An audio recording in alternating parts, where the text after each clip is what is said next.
বলো তো দেখি, পতাকায় মোদের কয়টি রং আছে? শিক্ষক এসে শুধালেন হেসে দ্বিতীয় শ্রেণীর কাছে। একসাথে মিলে সব ছেলে বলে চিৎকার করে চড়ে, 3টি বর্ণ রয়েছে রাঙানো জাতীয় পতাকা জুড়ে।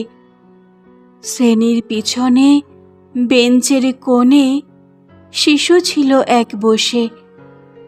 পতাকার মাঝে 5 রং আছে, বলল সে মৃদু ভাষে। কথা তার শুনে বাকি শিশুগণে হেসে খাই লুটোপুটি।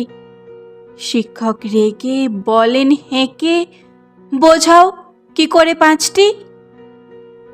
মাথা নিচু করে ভয়ার্থ স্বরে সরল শিশুটি বলে, ওপরে গেরুয়া, মাঝখানে সাদা, সবুজ আছে তার তলে, আর আছে আঁকা গোলাকার চাকা, নীল রং আছে এতে।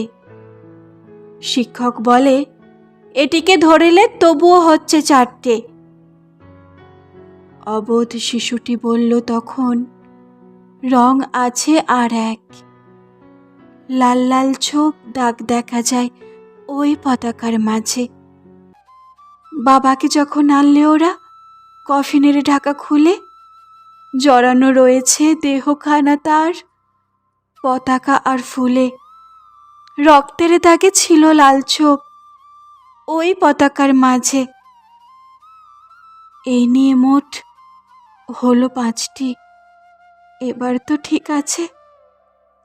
সরল শিশুটির জবাবখানি কাঁপিয়ে দিল বুক।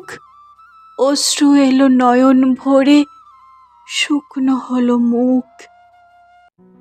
আজও যারা দেশের জন্য করছে বলিদান, স্বাধীনতার সহিত সম তাদের অমর প্রাণ।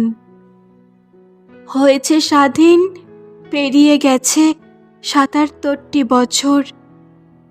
দেশ বাঁচাতে যাচ্ছে যে প্রাণ, রাখছি কি তার খবর? দেশ বাঁচাতে যাচ্ছে যে প্রাণ, রাখছি কি তার খবর?